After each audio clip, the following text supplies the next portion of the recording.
Quem não me conhece, eu sou... Então, para quem não me conhece, meu nome é Laís, tá certo? Eu sou plantonista da UTI desde dezembro de 2017, sou R2 de Clínica Médica do Clériston, tá? E vou falar hoje, na nossa sessão, sobre controle glicêmico no doente crítico.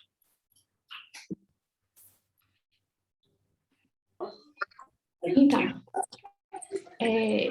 em 2010, a Associação de Diabetes Americana ela estabeleceu que a gente considera como hiperglicemia intra-hospitalar quando valores de glicemia eles excedem 140 miligramas por decilitro, tá?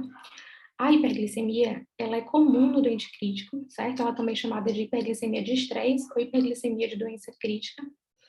E a glicemia, ela pode ser também como uma resposta adaptativa essencial para a sobrevivência, né? Nós precisamos, em algumas situações, que a glicemia se eleve para desencadear várias respostas no nosso organismo. Então, durante muito tempo na UTI, a gente achava que não deveria corrigir as glicemias elevadas, porque isso poderia ser prejudicial para o doente, tá? Só que vários estudos foram feitos ao longo dos anos que mostraram que hiperglicemia fazia mal. Então, nessa população de doente crítico, tanto a hiperglicemia quanto a hipoglicemia, eles estão associados a piores desfechos. Então, a hiperglicemia em paciente não diabético está relacionada a piores desfechos quando comparadas com pacientes que são diabéticos, certo? Então, a hiperglicemia, ela é sempre pior no doente que não era diabético anteriormente. Aqui está um gráfico para ilustrar, que inclusive foi retirado do nosso protocolo da UTI, que foi feito por Ricardo, certo? E esse gráfico mostra que o índice de mortalidade em pacientes com glicemias normais é de 1,7%, em torno de pacientes com história de diabetes é 3%, e em pacientes com glicemia recém-descobertas, ou paciente com hiperglicemia que não era diabético antes, ela gira em torno de 12% de mortalidade.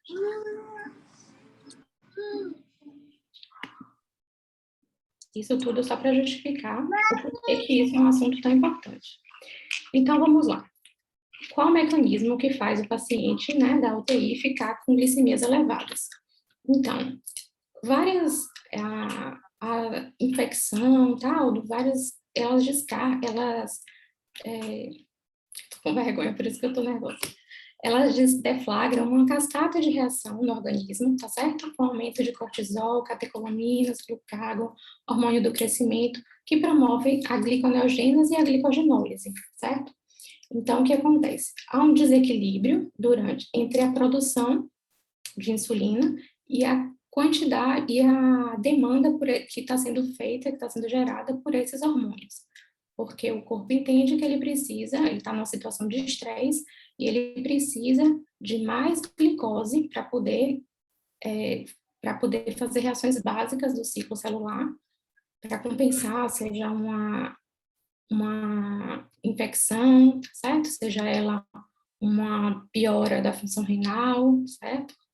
É o mesmo que ocorre quando a gente corre a maratona, certo? O corpo faz uma reação inflamatória que vai fazer a gente produzir no músculo mais glicemia, para mandar mais glicose para a célula. E também por uma resistência à insulina, certo? Mais de 80%, os estudos mostram que mais de 80% dos doentes críticos, eles têm uma resistência à insulina aumentada. E, como eu estou falando do controle glicêmico dos doentes críticos, também é importante falar sobre a hipoglicemia, tá? A hipoglicemia, ela também está geralmente associada ao uso de insulina na UTI, a uma asepsia ou mudanças abruptas do aporte nutricional, como a gente vê, assim, paciente que estava em uso de sonda nasoenteral, que perdeu a sonda e aí ficou sem dieta, está esperando fazer raio-x, e às vezes faz hipoglicemia. Então, assim, na UTI é mais comum o paciente fazer hipoglicemia porque ele usou insulina, corrigiu a glicemia, ou porque ele ficou sem dieta, né? Então, a gente interrompeu ali o aporte de glicose, o aporte nutricional do doente. Então, por que controlar a glicemia do doente crítico, certo? Então, vou falar aqui um pouquinho sobre os efeitos adversos da hiperglicemia. Os estudos recentes, eles mostram, e eu vou falar mais na frente de quais esses estudos que foram mais importantes, eles mostraram que o aumento da glicemia, eles aumentam a taxa de mortalidade, aumentam o tempo de internamento hospitalar, eles aumentam a incidência de infecção hospitalar, eles têm piores desfechos neurológicos, certo? Aumenta o tempo de ventilação mecânica, facilitam a polineuropatia do doente crítico e favorecem infecções de corrente sanguínea. E a hipoglicemia, ela aumenta o risco de morte, ela faz mais convulsões, promove dano cerebral, depressão e arritmias cardíacas. Então, é importante a gente ter cuidado tanto com a hiper quanto com a hipo. Então, não tem como falar de controle glicêmico na UTI. Agora saiu. E por que está em inglês? Parou. Sem falar sobre um dos estudos mais importantes que a gente tivemos, certo? Que é o NICE Sugar. Foi baseado nesse estudo, tá? Que a gente definiu a meta glicêmica, que foi feita através desse estudo, a gente conseguiu definir mais ou menos quando que a gente vai considerar hiperglicemia, quando a gente vai tratar, certo? Esse estudo, ele foi publicado em 26 de março de 2009, ele foi um ensaio clínico randomizado, com uma amostra importante, com 6.104 doentes. E depois de um tempo, foi feita uma análise pós-hoc de 6.064 pacientes com hipoglicemia moderada, eles chamaram de hipoglicemia moderada, quando os pacientes tinham glicemia entre 41 e 70, ou hipoglicemia grave, quando o paciente tinha hipoglicemia menor que 40. Então, nesse estudo, eles mostraram que esses doentes eles tiveram risco maior de morte em comparação com aqueles que não fizeram hipoglicemia, certo? Então, esse estudo ele concluiu que uma meta de glicemia menor ou igual que 180 teve uma mortalidade mais baixa do que um controle glicêmico mais rigoroso, com glicemias entre 81 e 108. A importância desse estudo para a gente foi muito grande, inclusive porque depois dele nós conseguimos estabelecer, ficou provado que quando a gente fazia um controle glicêmico muito rigoroso, os doentes eles morriam mais, certo? Então ele dividiu em 2 grupos uma população igualmente distribuída e ele testou um alvo glicêmico mais rigoroso com metas entre 81 e 108 de glicemias e o outro grupo com metas de glicemias mais baixas, tolerando uma glicemia mais alta, evitando dessa forma a hipoglicemia. E o grupo que teve uma glicemia permissível, de certa forma, eles morriam menos.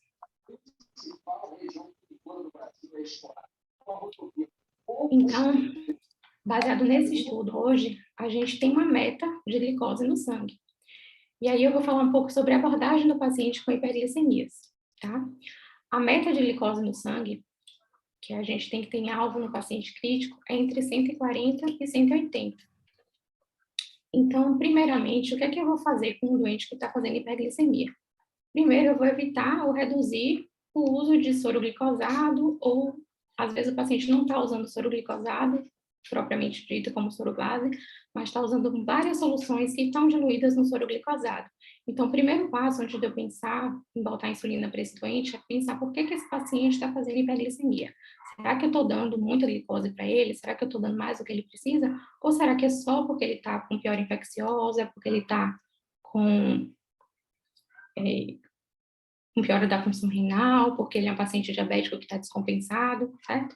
Então, antes disso, eu vou primeiro sempre me perguntar se eu estou dando mais do que o que ele precisa. Então, se eu tiver um paciente usando muita solução, que na maioria das vezes a gente dilui em glicosado, a gente vai ver as medicações que podem ser feitas em soro fisiológico e vai tentar mudar, certo?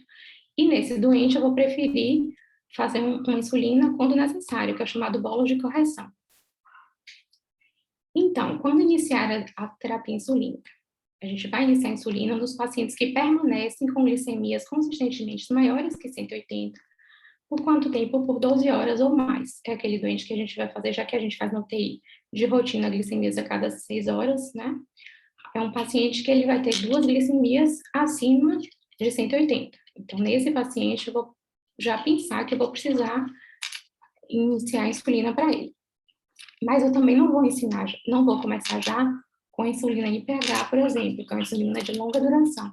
Eu vou começar com o bolo de correção subcutânea, que é aquele bolo que a gente prescreve na prescrição, que a gente comumente coloca lá, que quando a glicemia está maior que 180, devemos fazer 2 unidades de insulina, né? Isso, quando ela tiver maior que 200, 4 unidades, e assim por diante. Isso é chamado, na endocrinologia, como bolos de correção. E eu botei essa observação aqui, que a gente vai fazer isso, é nossa prioridade fazer um bolo de correção subcutâneo, ou a gente vai usar aquela correção da glicemia quando o paciente não estiver em cetoacidose, porque se o paciente estiver em cetoacidose diabética, a gente vai partir diretamente para a insulina venosa, que a gente vai falar um pouquinho mais lá na frente.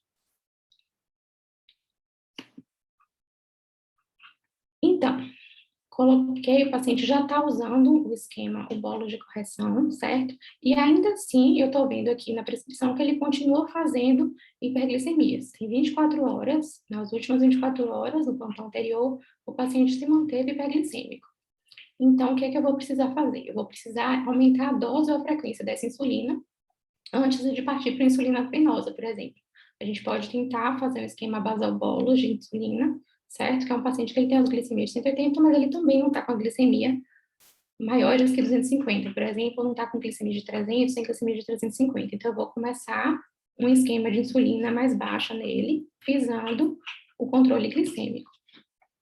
Porém, se o paciente já está com glicemias bastante elevadas, é um paciente que está com glicemias maiores que 250, é um paciente que já era diabético prévio, que descompensou.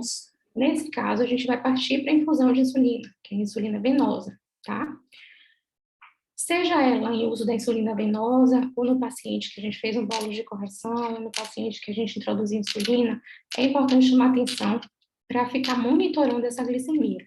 Não é só saber lá que foi feita no prontuário, a gente tem que ficar olhando quanto que deu a glicemia desse doente, certo? Porque tem paciente, cada paciente vai ter uma sensibilidade de insulina diferente do outro. Se o paciente for idoso, se o paciente for renal crônico, certo? Isso aí vai fazer com que ele tenha uma sensibilidade à insulina diferente.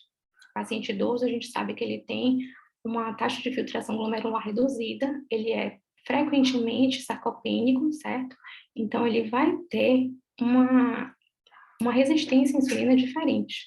A um paciente jovem, a um paciente também que está em choque séptico, certo? Então, a gente precisa individualizar o tratamento desse doente. A gente precisa ficar de olho nas glicemias e saber a hora de agir.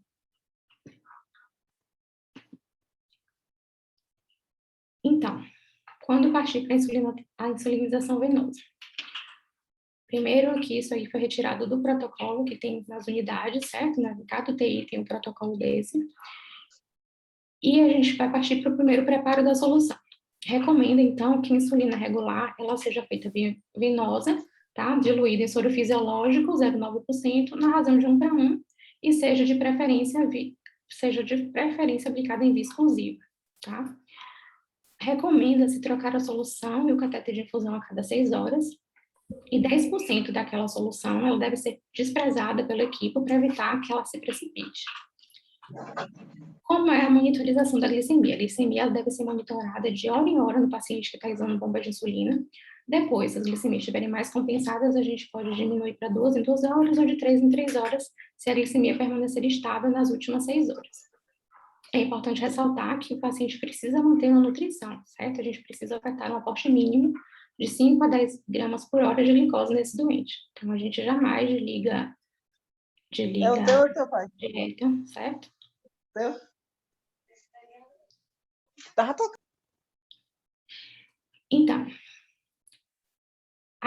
o protocolo da unidade da gente, ele usa a insulinoterapia venosa no doente crítico, conforme o protocolo de Yale, que é o protocolo que a gente fiz questão de trazer aqui, porque eu acho que a maior dificuldade que a gente tem na UTI não é colocar o protocolo, mas muitas vezes a gente confunde o protocolo do paciente, o protocolo de insulina que a gente deve usar no doente que não está num quadro de cetoacidose, certo? Para um paciente que está num quadro de hiperglicemia que não era diabético, nem está num quadro de cetoacidose, nem como hiperglicêmico hiperosmolar. A gente confunde muito isso na UTI e acaba fazendo outro protocolo. Como é o protocolo de EPO para um paciente que está com hiperglicemia, mas não está em estado de coma cetoacidose.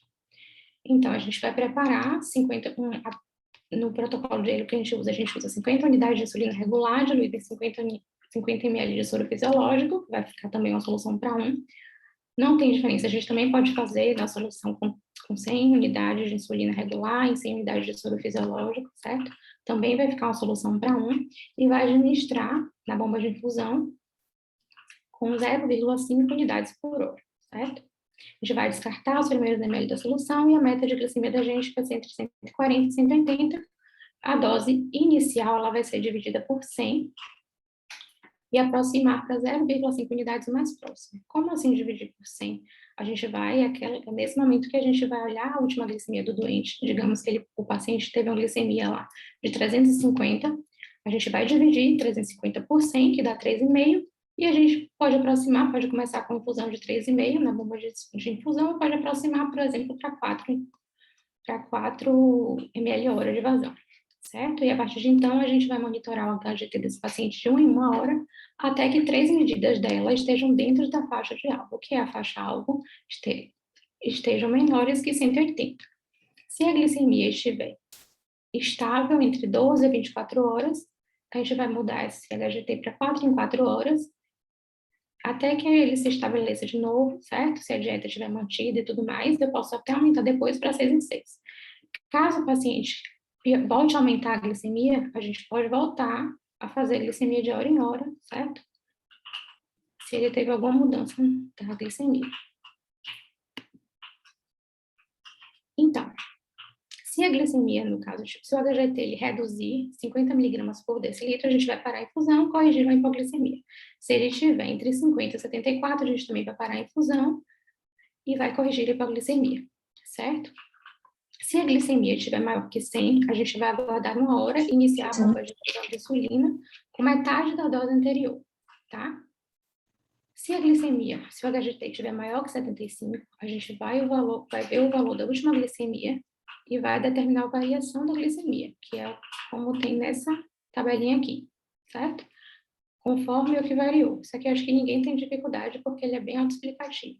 Eu trouxe mais para ilustrar, porque eu acho que o grande problema não é saber usar a insulina dessa forma, porque a gente comumente confunde com o manejo das urgências, né, hiperglicêmicas.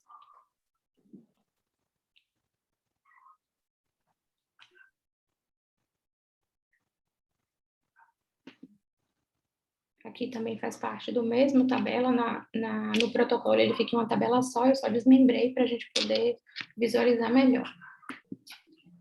E daí, eu acho que é a parte onde a gente mais tem dúvida, eu vejo mais, sinto mais falta. Às vezes o paciente usou uma UTI bomba de insulina e muitas vezes a gente esquece de colocar um esquema basal, um esquema de insulina para esse paciente. E aí o que acontece? O paciente volta para a solução de insulina, o paciente continua fazendo hiperglicemia, certo? Então, uma vez que uma doença aguda ela foi resolvida, o paciente saiu do choque, o paciente melhorou a função renal, certo? O paciente compensou a doença de base, é comum que a necessidade de insulina que ele tenha seja reduzida. Ele vai, conforme ele vai saindo do choque, ele não vai fazer aquela resistência à insulina, como ele fazia, tá certo? As citocinas inflamatórias estão mais estáveis, então ele vai precisar de uma dose menor de insulina. Para corrigir a glicemia, muitas vezes nem vai precisar de insulina, mas cabe a gente observar e ver a necessidade do momento de transicionar. Se um paciente usou a insulina em bomba de infusão, antes de ligar a bomba, a gente deve iniciar insulina para esse paciente, certo? Quando, então, a gente vai suspender a insulina? Então, a Associação Americana de Diabetes, ela recomenda que os níveis glicêmicos estejam abaixo de 180, como a gente falou anteriormente. Então, a gente vai... Como é que o Colégio Americano ele orienta a gente a fazer? Ele orienta que a gente faça conta da total da dose de insulina que esse paciente usou nas últimas 24 horas, certo? E a gente vai colocar para esse paciente um esquema de insulina baseado em 80% da dose de insulina que ele usou nas últimas 24 horas. Sendo que esses 80% a gente vai dividir metade esquema basal e metade bolsa de correção. Como assim? Eu sei que fica meio estranho de entender, mas vamos ilustrar. Vamos ver. Se a gente tem um doente que ele usou, vamos lá, nas últimas 24 horas, 60 unidades de insulina regular, 80% de 60 vão ser 48 unidades, tá? Então, a gente iria começar com esse doente um esquema com 48 unidades de insulina, que deverão ser divididas, se a gente for contar, entre 50% basal e 50% bolos, então ela vai ser dividida entre 24 unidades de insulina NPH e 24 unidades de insulina regular. Sendo que isso aí não é para usar de uma vez, isso aí é o que a gente vai usar no paciente no esquema que ele vai usar diário, em 24 horas, por exemplo. Então, o que é que eu vou fazer? Antes de desligar minha solução de insulina, a gente vai começar 2 a 3 horas antes, a gente vai aplicar a insulina de longa duração. É claro que a gente não vai fazer de vez 24 unidades de insulina NPH nesse doente, né? A gente pode dividir essa dose total da insulina NPH que a gente vai começar no paciente em 3 tomadas, em 2 tomadas. Então, a gente vai fazer, por exemplo, vamos supor que a gente vai começar 24 colocando de 8 em 8 horas, ou de manhã, meio-dia e à noite, e a gente vai começar com 8 unidades de insulina NPH para esse doente. E da mesma forma que a gente vai dividir a insulina regular, a gente também vai começar com 24 unidades de insulina regular dividido nos bolos de correção. Então, a gente vai começar 2 a 3 horas antes de ligar a insulina, eu vou pedir lá para a equipe, vou pedir para a enfermeira para fazer 8 unidades de insulina NPH nesse doente. E vou falar, daqui a 1 hora, a gente vai fazer mais 8 unidades de insulina regular. Para esse tempo coincidir com 2 horas após, certo? 1 hora depois da insulina NPH, 1 hora depois eu vou fazer a insulina regular, daí 2 horas, que é o horário também que eu vou pedir novamente a glicemia desse doente, e vou desligar a solução de insulina. Só depois de eu ter aplicado essas 2 doses. E no paciente com hipoglicemia, a gente trata da mesma forma que a gente trata a hipoglicemia em qualquer outro paciente, seja no paciente crítico ou no paciente que não é crítico. A gente dá glicose venosa. A gente não usa nenhum protocolo específico para controlar a hipoglicemia, porque não tem eficácia. Todos refletem não faz diferença. Então, eu vou falar mais adiante do controle. Agora, eu vou falar do controle das glicemias nas crises hiperglicêmicas. Eu até mudei o padrão do slide, porque eu não quero que vocês confundam o controle glicêmico nos pacientes com hiperglicemias, nos pacientes que não são pacientes que estão em crises hiperglicêmicas. O que é a crise? O que são crises hiperglicêmicas? Crises hiperglicêmicas são cetoacidose diabética, um estado hiperglicêmico hiperosmolar, ou uma cetoacidose diabética euglicêmica, certo? São essas 3 causas. A gente confunde muito no tratamento dessas 3, certo? Que a gente acaba confundindo aquele esquema lá de Yale, de como a gente trata o paciente com hiperglicemia, e acaba trazendo aquele esquema para esse caso, ou o contrário, certo? Então, nos doentes com crises hiperglicêmicas, que é a cetoacidose, o estado hiperglicêmico hiperosmolar e a cetoacidose diabética glicêmica, elas vão diferir na apresentação clínica, certo? Na cetoacidose diabética, ela cursa com glicemias maiores que 250, uma acidose metabólica com pH menor que 7,3. A cetoacidose diabética, ela também faz uma acidose metabólica com ânion gap aumentado, e ela tem uma cetonemia positiva. Já no estado hiperglicêmico hiperosmolar, ele geralmente é aquele doente que cursa com glicemias bastante altas, geralmente maior que 600 miligramas por decilitro.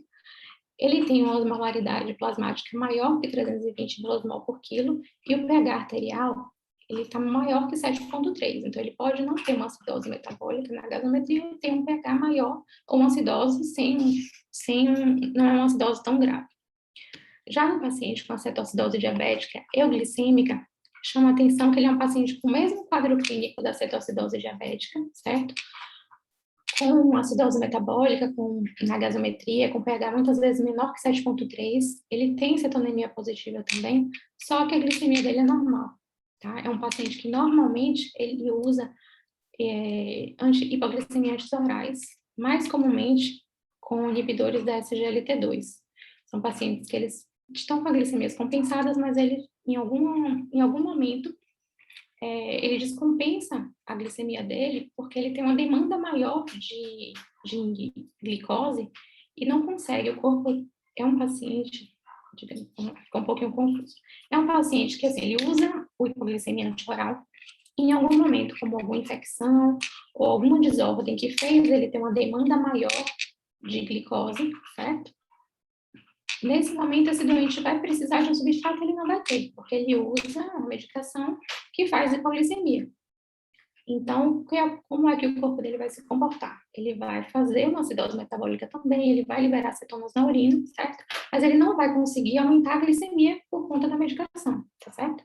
Então, ele vai ter um quadro tão grave quanto da cetoacidose diabética, eu diria que às vezes eu tenho até mais medo dessa cetoacidose diabética glicêmica, porque às vezes a gente come bola, a gente olha para o doente e não pensa que a glicemia está normal, é mais difícil da gente pensar na cetoacidose. E eu quero chamar atenção aqui para isso, certo? É um paciente que ele, não é porque ele está com glicemia normal que ele não pode estar fazendo uma cetoacidose. Por isso é tão importante a clínica é muito importante, é importante a gente saber a apresentação dessa doença, é importante a gente escolher um agasalho desse doente, tá? Qual o quadro clínico? As três, elas costumam apresentar as mesmas manifestações. Elas podem se apresentar com poliúria, polidipsia, perda ponderal, vômitos, desidratação, fraqueza, alteração do estado mental, alteração da pele, né? Sinal de Kussmaul, ele está mais comumente relacionado à cetocitose diabética, que é um padrão respiratório desconfortável, né? Eles fazem muita taquicardia, hipotensão.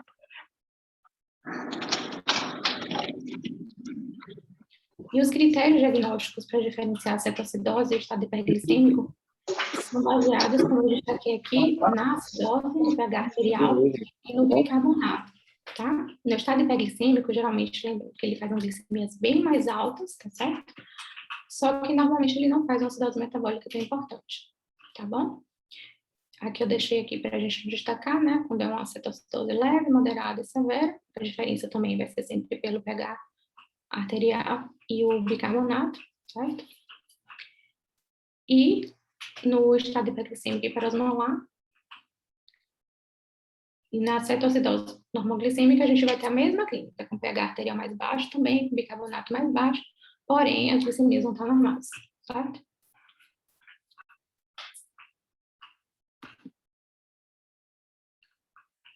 Então, na cetoacidose diabética a gente não vai ter dúvida da tríade clássica, é um paciente com hiperglicemia, com cetonemia e uma acidose metabólica com aumento de anion gap. Já no estado hiperglicêmico hiperosmolar, é uma condição mais grave, tá certo? Ela cursa com glicemias muito mais altas, geralmente um paciente que chega muito desidratado, certo? Está associada muito à hipoglicemia grave, uma arritmia cardíaca, hipoglicemia severa, que pode fazer também, pneumonia, síndrome coronariana aguda, sepse, certo?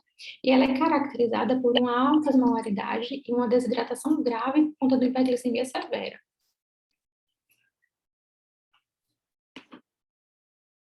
Já a cetoacidose diabética glicêmica, os pacientes, como eu falei, eles são mais comuns em pacientes usando inibidores de SGLT2, certo? Eles vão ter os mesmos sintomas clássicos da cetoacidose, com a tríade também, só que o diagnóstico é feito pelo nível do pH, do bicarbonato, das cetonas e glicemias normais.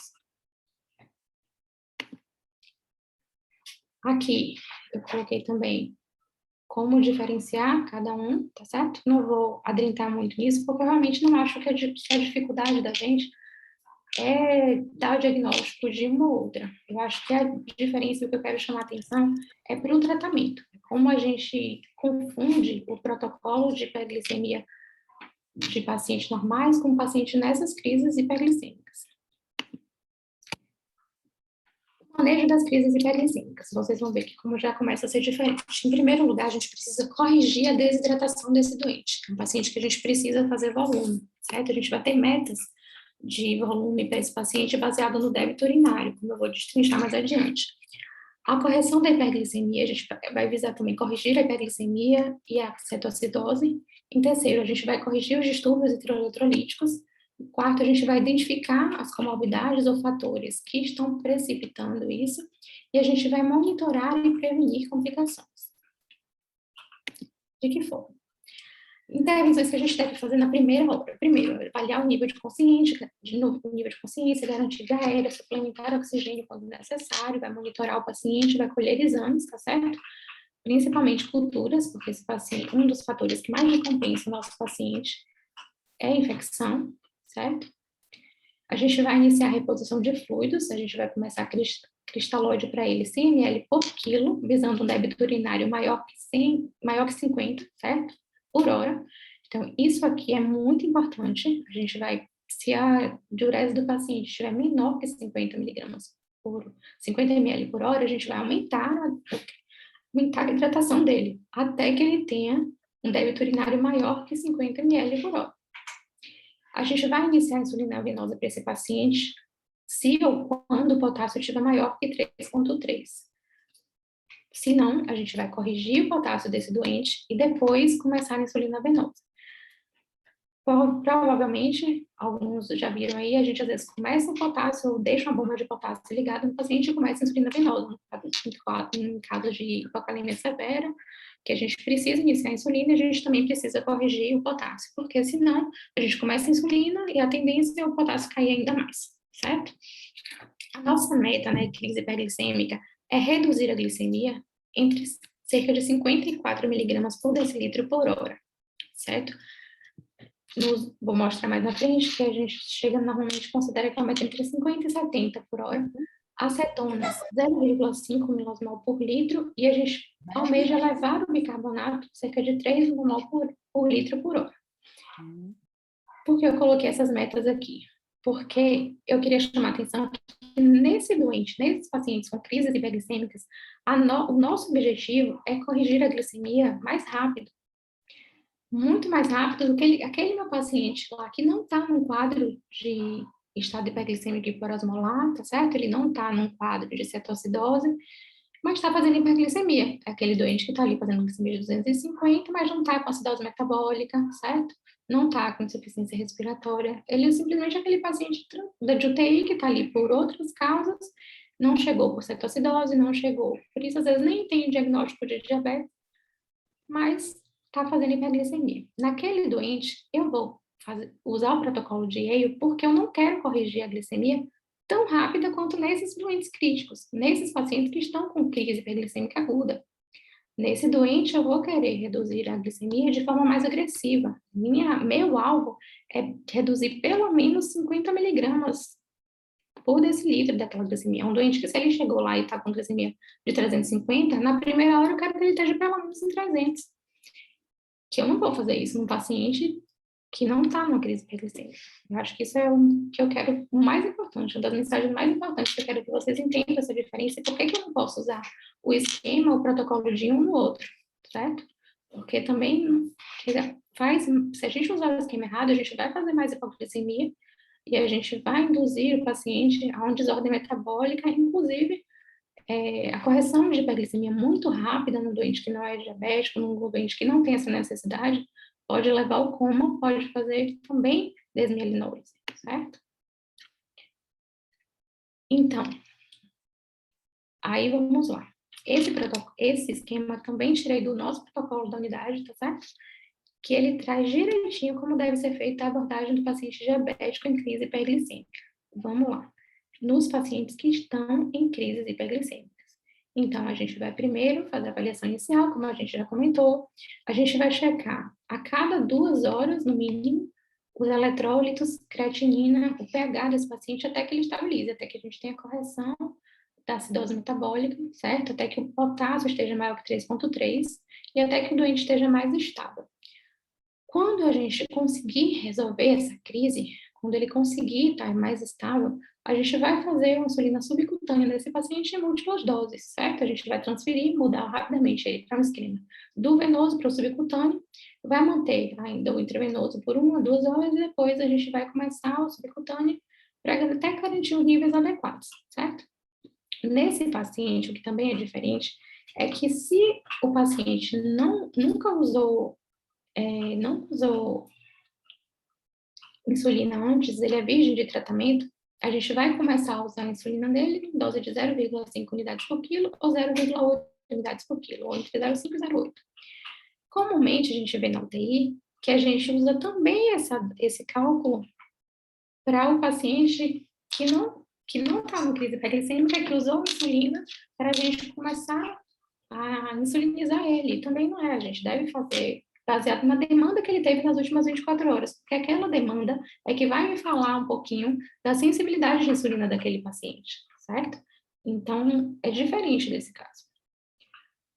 Nesse doente, é importante que a gente corrija a volemia, é importante que ele esteja bem hidratado, certo? Se ele estiver ainda muito desidratado, a gente vai fazer soro fisiológico, ainda que a gente faça 1 litro por hora, tá? Se ele estiver com desidratação mais leve, a gente também vai guiar por metas, lembrando que a meta da gente é que ele esteja com um débito urinário maior que 50 ml por hora, tá? Se o sódio dele estiver normal, a gente vai colocar nesse paciente uma solução hipotônica, tá? Para evitar que ele faça uma hipernatremia, tá? E o que vai depender se a gente vai fazer um soro normal, um soro fisiológico ou um soro hipotônico, vai ser exatamente como é que está o estado volêmico desse meu doente, se ele está desidratado, se eu já consegui reduzir a glicemia, a hipovolemia, tá certo? E se ele está, por exemplo, num choque cardiogênico, tá? A gente não vai poder fazer muito volume, então a gente vai ter que iniciar o vasopressor precocemente, tá bom? E a gente vai, se o sódio estiver baixo, a gente vai precisar repor, tá certo? O sódio, aumentar a infusão de sódio, conforme o paciente tiver a demanda dele por volume. Quando a glicemia, nesses casos, atingir 200 mg por decilitro ou 300, no estado hiperglicêmico hiperosmolar, a gente vai começar uma glicose a 5% com uma solução hipotônica também, para evitar que esse doente faça uma hipoglicemia, certo? Lembrando que os alvos para a gente também não é um doente já com glicemia de 180. O nosso alvo é diferente. É uma glicemia entre 200 numa cetoacidose diabética e de 300 o nosso alvo em um paciente com um estado hiperglicêmico hiperosmolar. O manejo do bicarbonato numa cetoacidose a gente quer que ele tenha um pH maior ou igual a 6,9, né? Enquanto o paciente estiver com bicarbonato baixo numa acidose metabólica, um pH menor que 6,9, a gente vai precisar repor o bicarbonato. Já no estado de hiperglicêmico hiperosmolar, que é este caso aqui, a gente vai fazer também se o pH estiver menor ou igual a 6,9. Já o potássio, a gente vai lembrar que o débito urinário tem que estar maior que 50 ml por hora, o potássio ele tem que estar menor, se o potássio estiver menor que 3,3, a gente vai corrigir o potássio, e no estado hiperglicêmico hiperosmolar, se o potássio estiver maior que 5,2, a gente vai checar o potássio a cada 2 horas. Pronto, cheguei na parte mais importante. Como é a insulinoterapia nos pacientes com crises hiperglicêmicas? Nesse doente, é o doente que a gente vai começar a usar a insulina 0,1 unidades por quilo de bolsa. A gente não é o doente que a gente vai olhar o HGT, olhar a glicemia na hora e vai dividir por 100 e vai começar a solução baseada nisso. Não, é um paciente que a gente vai ter que saber estimar o peso desse paciente e vai começar a insulina para ele numa dose de 0,1 unidade baseada no que esse paciente tinha. Por exemplo, 80 quilos, a gente vai começar com 8 unidades, a gente vai fazer um bolo de 8 unidades de insulina e vai começar ali a vazar um bombo de 8 unidades. No caso de cetoacidose, que também é diferente no caso de estado hiperglicêmico. No estado hiperglicêmico, a gente vai iniciar a dose com um cálculo diferente. O cálculo já é 0,14 unidades por quilo por hora na insulina. Então, se o paciente tem 80 quilos, a gente vai multiplicar por 0,14 e vai começar essa quantidade aí de insulina.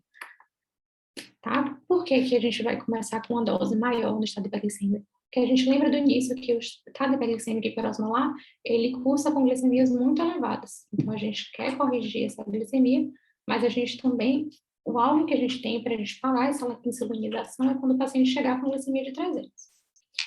Qual é o nosso alvo aqui? Seja ele num cetoacidose, seja ele no estado hiperglicêmico hiperosmolar. A gente quer que a glicemia caia entre 50 e 70 miligramas por decilitro por hora.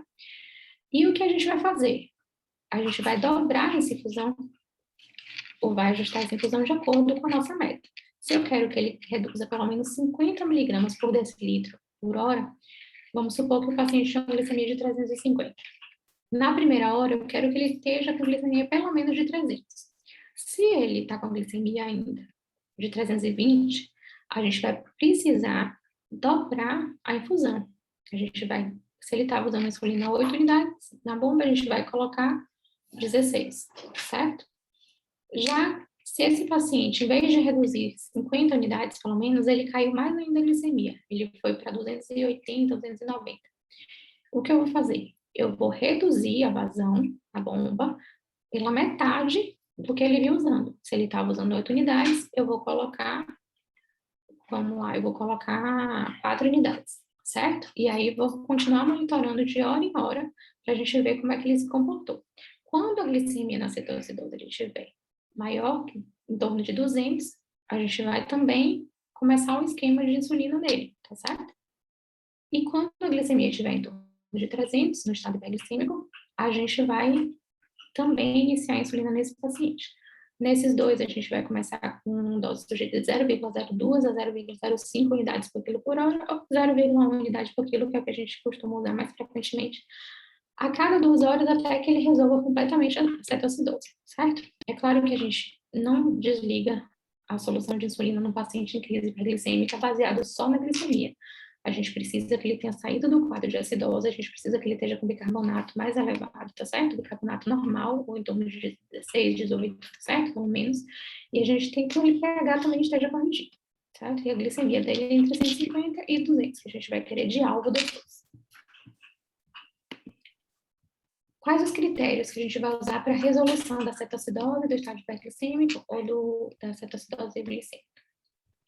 A gente vai querer que esse paciente tenha a glicose plasmática menor que 200, certo? Um bicarbonato maior que 18, acetonas séricas menor que 0,6, um pH venoso maior que 7,3 e um angiogap menor que 10. Esses são os critérios para a gente dizer que ele resolveu, que ele saiu da cetoacidose, saiu do estado de coma hiperglicêmico, certo? E o critério de resolução do estado hiperglicêmico é uma glicose plasmática entre 250 e 300, uma osmolaridade plasmática menor que 315. E isso. Parabéns, Laís, pela apresentação, pela clareza. Antes da gente começar, eu peço aparecer umas pinturas rupestres aqui na aula. Eu não sei o que é isso. Não sei se foi lá e sem querer está aparecendo na minha sala. Se porventura estiver aparecendo na tela de alguém, eu peço que não apareceu aqui também. Eu não quis interromper para perguntar, mas achei estranho. Eu também não sei, não. Eu peço que o pessoal fique atento para que isso não aconteça nas próximas explanações. Eu vou pausar meu áudio aqui e vou deixar aberto aí, franqueada a palavra. Eu tenho algumas considerações aqui que eu vou me permitir fazer mais adiante e vou deixar o áudio aqui pausado. Quem quiser fazer alguma ponderação, alguma colocação ou pergunta, sinta-se à vontade.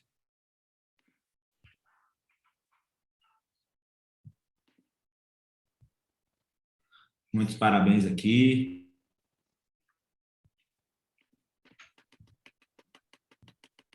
Galerinha tá tímida. Lai, você acha que todos os pacientes merecem ter sistematicamente a glicemia aferida dentro da UTI?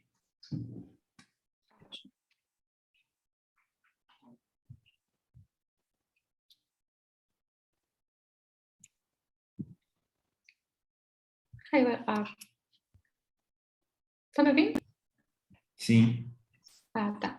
Sim, eu acho, porque eu acho imprescindível o controle glicêmico do paciente na UTI. Eu acho que a gente faz isso de uma forma muito errônea. Eu acho que assim, a gente olha para o doente crítico, a gente olha débito urinário, a gente olha muitas coisas, mas a gente comumente esquece de olhar o perfil, como é que está as glicemias desse doente. E muitas vezes, muitas vezes não, a gente já sabe que hiperglicemia é um fator de mau prognóstico, certo? Às vezes é o primeiro quadro ali que está começando a mostrar que esse paciente está em pior infecciosa, que ele está descompensando, que ele está piorando e a gente não está percebendo, certo?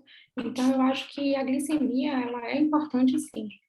Eu não acho que é todo doente que precisa fazer glicemia de 6 em 6 horas, tá? Eu acho que a gente tem que separar as coisas. É um paciente agudo, é um paciente que está ainda num curso de doença, se resolvendo de um quadro metabólico agudo. Nesse doente, sim, eu acho que ele precisa que a gente tenha um controle glicêmico mais rigoroso, a gente precisa ficar de olho na glicemia dele, fazer glicemias mais vezes. Mas aquele paciente que já está tranquilo, que já está prestes a ter alta, certo? É um doente que, às vezes, quando é diabético, inclusive, a gente até pensa já em reintroduzir as medicações de uso prévio do doente, né? Nesse doente, num doente que já está resolvido, não. A gente pode passar as glicemias para medir a cada 8, 12 em 12, ou até pacientes. A gente tem pacientes na UTI, às vezes, puer, pré-gestante, paciente que foi para UTI por outro quadro, que não tem glicemia, que nem no momento durante o internamento teve glicemia elevada.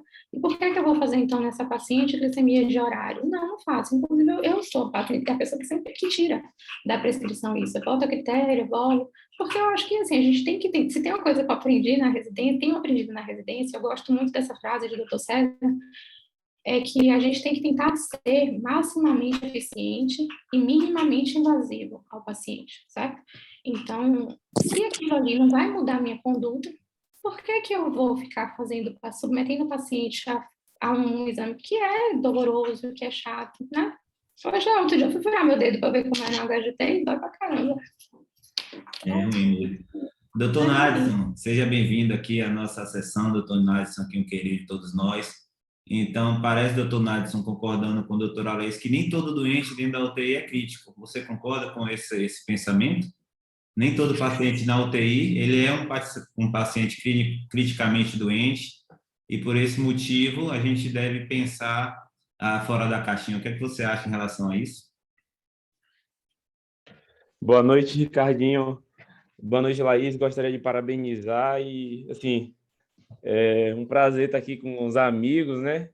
À distância, mas é o que a reunião aí online, graças à pandemia, nos permite. Eu acho que entra muito nessa frase que o professor César, né, usa aí, e eu acho que muito mais importante, às vezes, saber em quem indicar um procedimento, e aí o controle glicêmico, é saber também exatamente quem não precisa dessa ferramenta, né? Então, assim, nem todo paciente que entra na UTI vai precisar realmente de um acompanhamento tão contínuo, tão intensivo, como outro perfil de paciente, né? Hoje, Laís comentou logo no início sobre as complicações e o risco, por exemplo, de você ter um paciente evoluindo com polineuropatia, enfim. E hoje a gente vê que, na verdade, você tem muitos outros espectros de complicação que podem ocorrer, né? Nesse perfil de paciente. Então, hoje já se fala de miopatia, enfim, outras lesões. E tem outros pacientes que, na verdade, têm um foco muito diferente, né?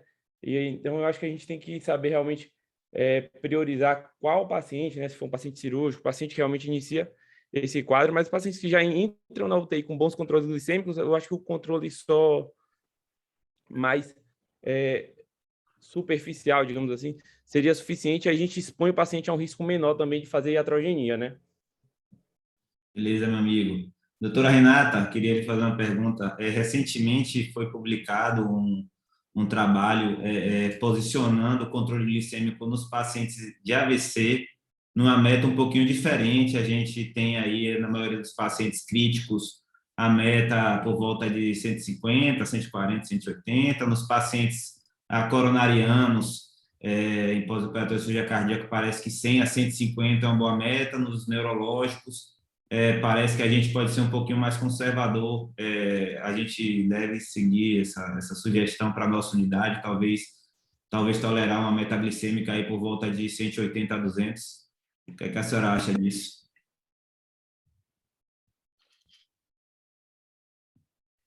Não sei se a doutora Renata me ouve. Então, Ricardinho, doutor Ricardo, me chamando de senhora, então, obviamente.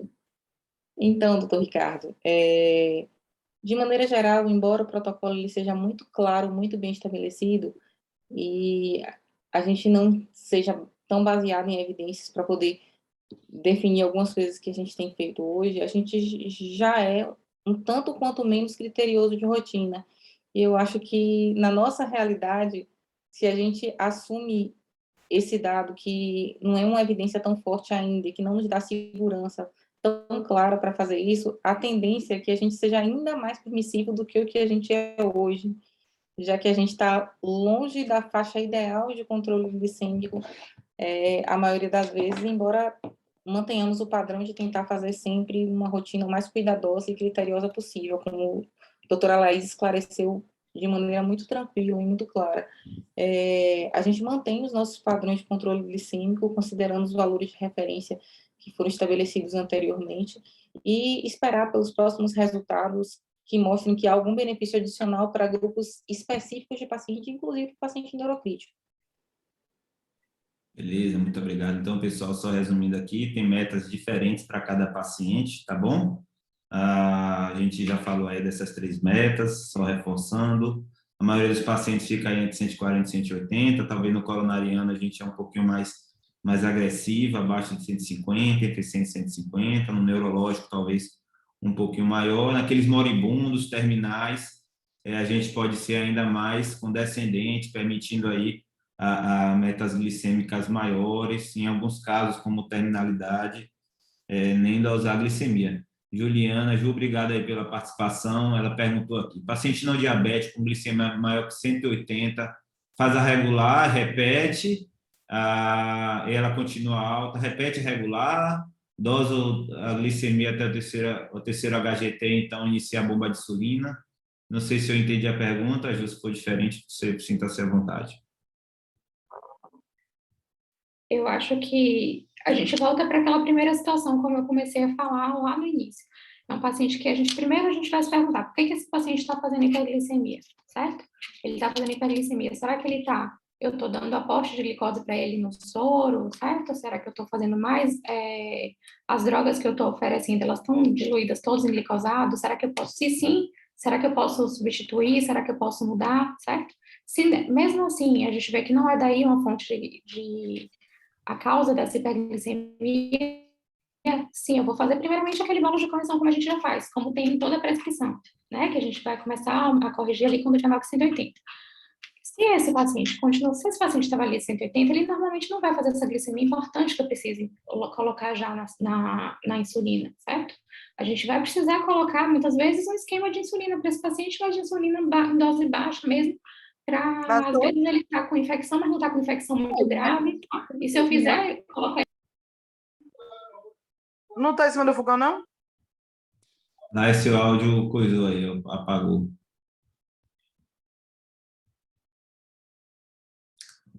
O seu áudio apagou, né?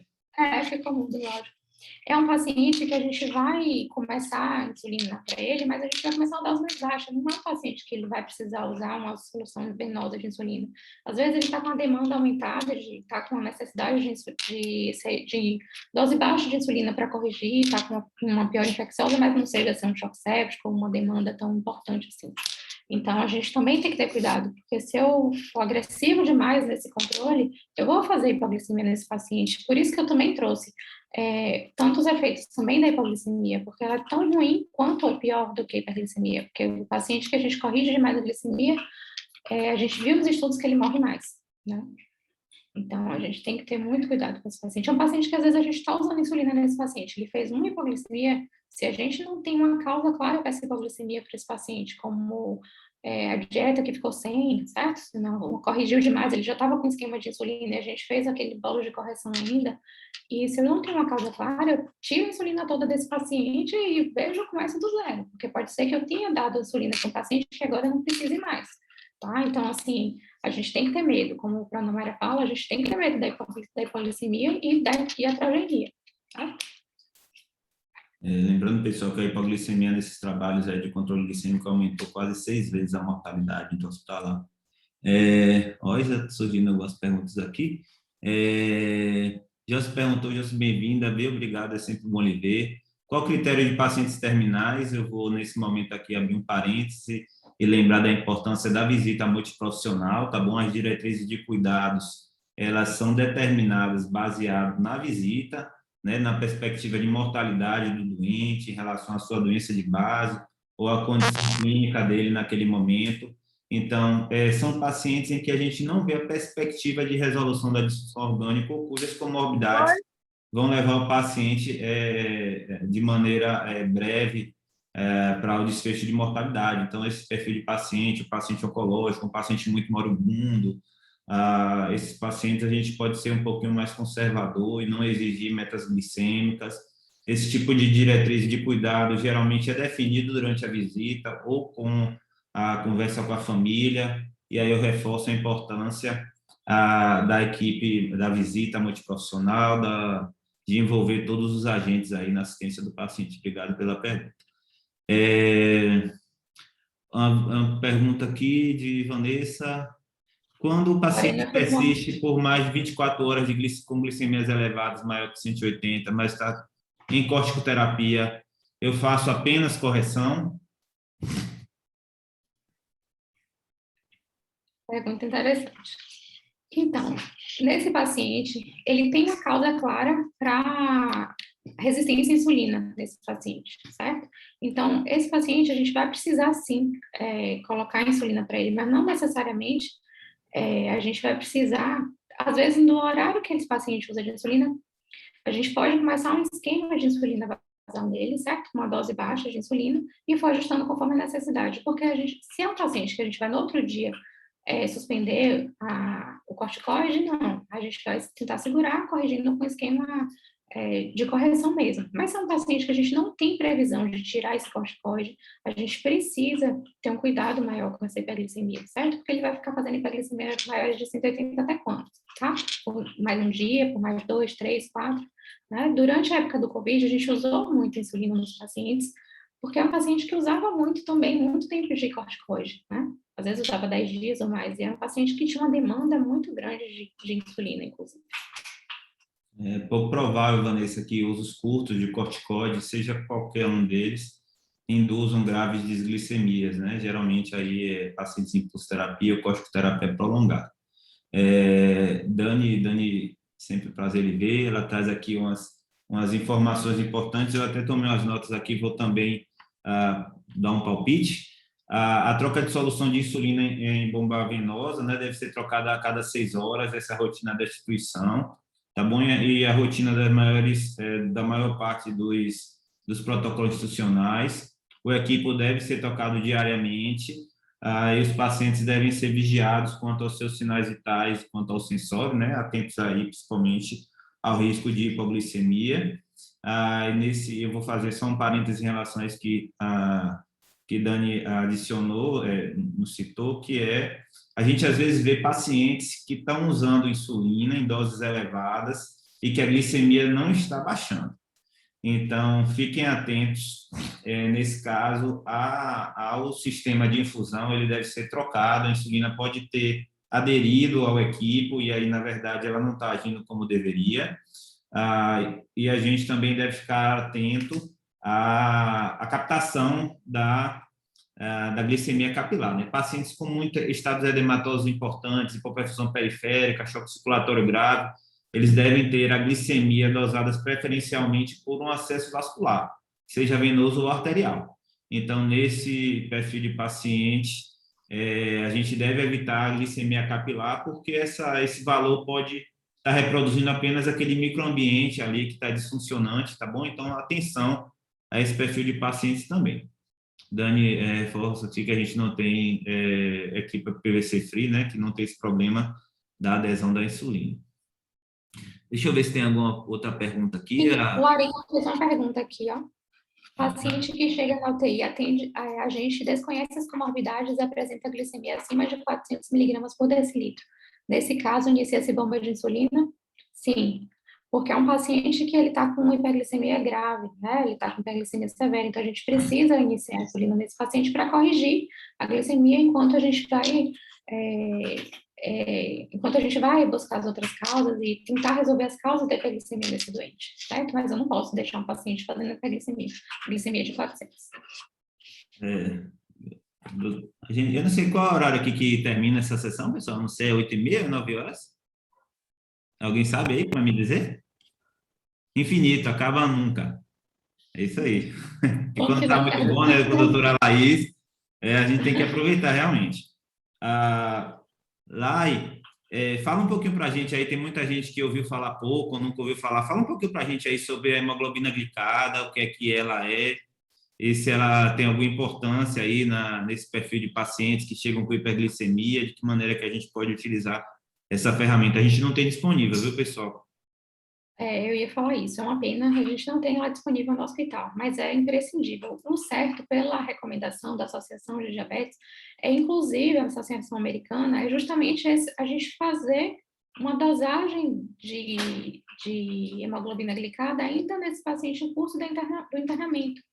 Claro que não quando ele está necessariamente na UTI, mas, por exemplo, um paciente que já foi para a enfermaria, que está prestes a ir embora, a gente deveria dosar, né, a hemoglobina glicada dele, porque é um exame que ele vai mostrar, ele faz uma ligação, a gente não sei como é um termo bem que eu possa explicar, mas ele consegue mostrar para a gente como foi que o organismo dele se comportou em relação à glicose nos últimos 3 a 4 meses. Então, baseado nesse exame, a gente já consegue ver se o paciente tinha um perfil de resistência ou se ele já era diabético previamente. Às vezes, eles não sabiam que eram diabéticos, e já eram, certo? Então, é um paciente que vai precisar de um manejo mais rigoroso, um manejo adequado de glicemia. A gente vai precisar, esse paciente vai ter alta usando insulina ou vai ter alta usando hipoglicemia antioral, tá bom?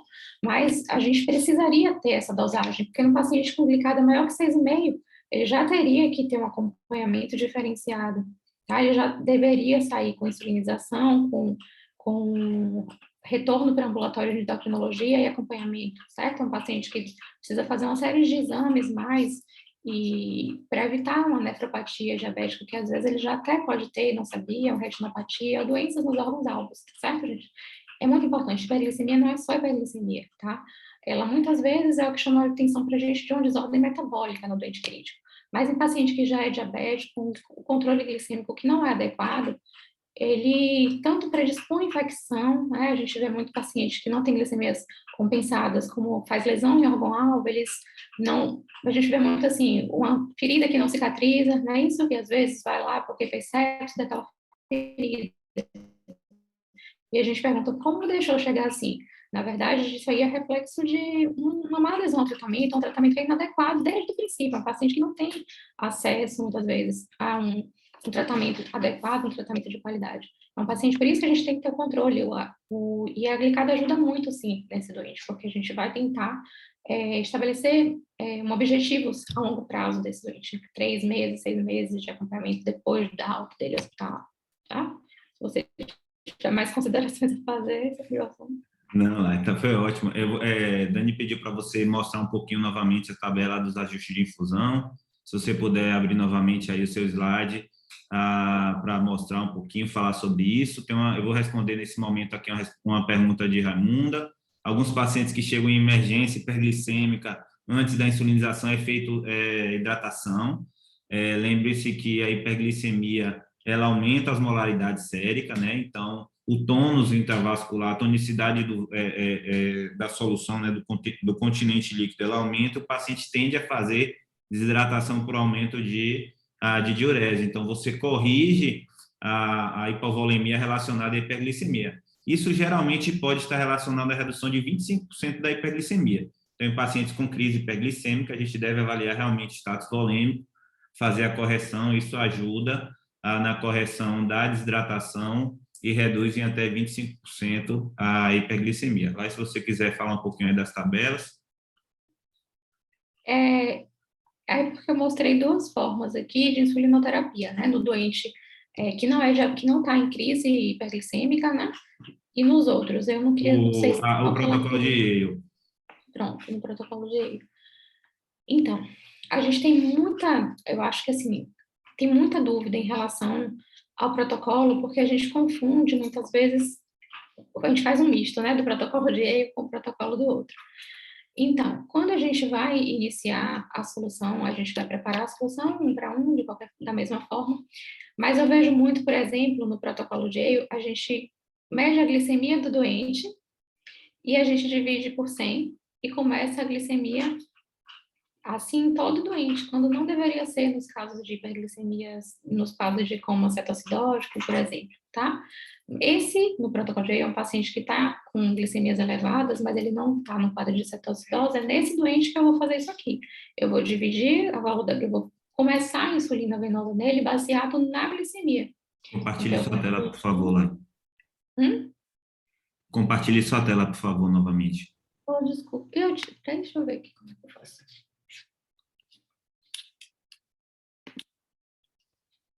eu ver como é que eu faço.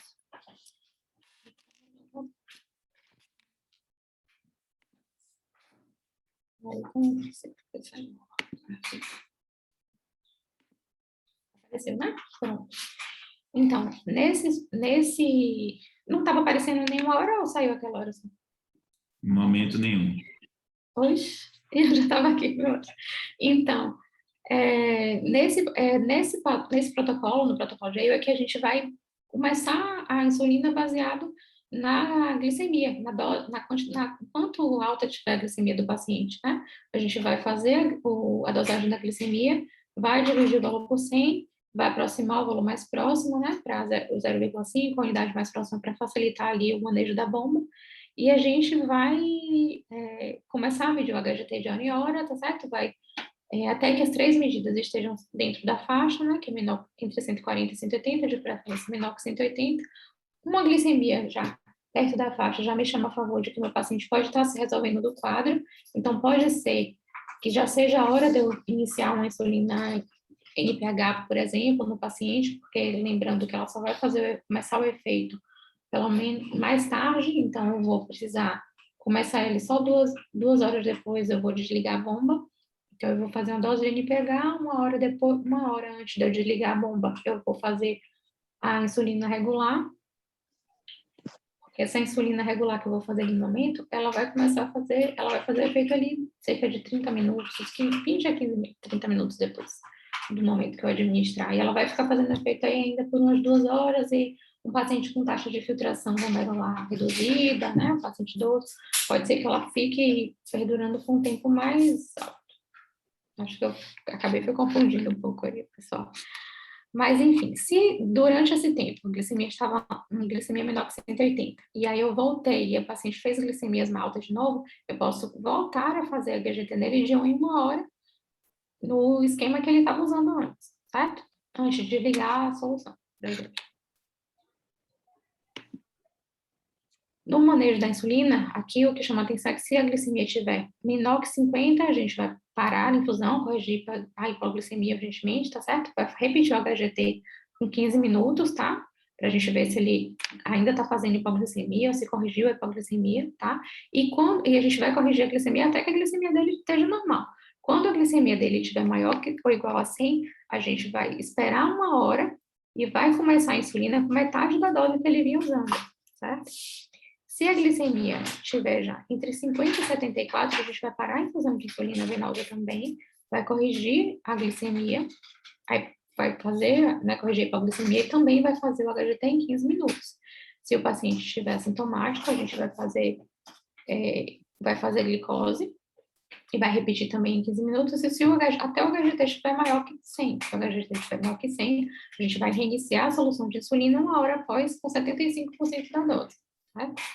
Se o paciente está com HGT maior que 75, a gente vai ver o valor do HGT e vai ver a variação da glicemia de acordo com aquela tabelinha aqui que tem o delta, que é a variação das glicemias, certo? Que a gente faz quando o HGT está entre 75 e 99, se o HGT aumentou, se a infusão vai ser inalterada ou se o HGT reduziu mais que 25 miligramas por decilitro. Aí a gente vai ver na faixa, se o HGT está entre 100 e 139, entre 140 a 199, ou estiver maior que 200. E aí a gente vai variar o manejo da bomba baseado nessas orientações aqui. Se estiver aumentando, a gente vai aumentar a infusão em 2 deltas, vai aumentar em 1 delta só, ou não vai alterar, ou vai reduzir baseado em 1 delta, que eu coloquei nesse daqui, os deltas, tá? Essa folha ficou meio separada, mas ela fica em uma folhinha só na UTI, para a gente ter uma visualização ficar melhor, ficar menos confuso. Lá, se você me permite aqui, você poderia voltar o slide anterior, só para eu dar um exemplo aqui, pessoal, e a gente já vai fazer as considerações finais. Imagine que o paciente está com a glicemia de 250, tá certo, pessoal? E da medida anterior para a medida atual, a glicemia não mudou nada, ela continua em 250. Então, eu vou aqui para a quarta coluna, glicemia permanece acima de 200, HGT inalterado da medida de 1 hora atrás para a medida atual. Então, eu vou aumentar a infusão em 1 delta. E o que é o delta? O delta vai ser o número correspondente a vazão atual. Imagine que o paciente esteja usando 10 unidades de insulina. Então, eu vou aumentar o delta, eu vou aumentar a infusão em 1 delta, ou seja, aumento em 2 unidades. Tá certo? Se eu precisasse aumentar em 2 deltas e tivesse usando 10 unidades, seria 2 vezes 2, aumento em 4 unidades. Tá bom? É mais ou menos essa dica, eu imagino que seja isso que Dani estava querendo que a gente explanasse. Se for diferente, Dani, sinta-se à vontade. E aqui eu estou vendo que a adesão já está caindo, estávamos com 50 pessoas, agora estamos com 35, era para reforçar isso mesmo, Dani falou aqui. Lai, você quer fazer uma consideração final aí?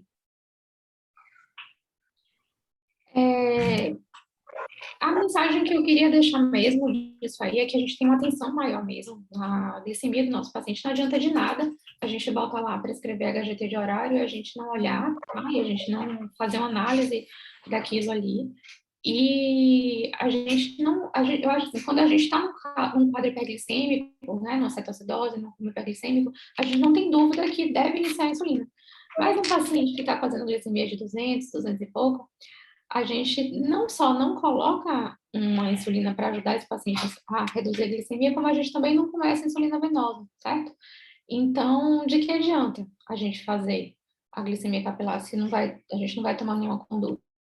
E como eu falei, a gente tem que tentar ser o maximamente eficiente e minimamente invasivo. Se eu não vou tomar conduta, não tem por que eu ficar submetendo meu paciente a uma glicemia de horário se eu não vou mudar, certo?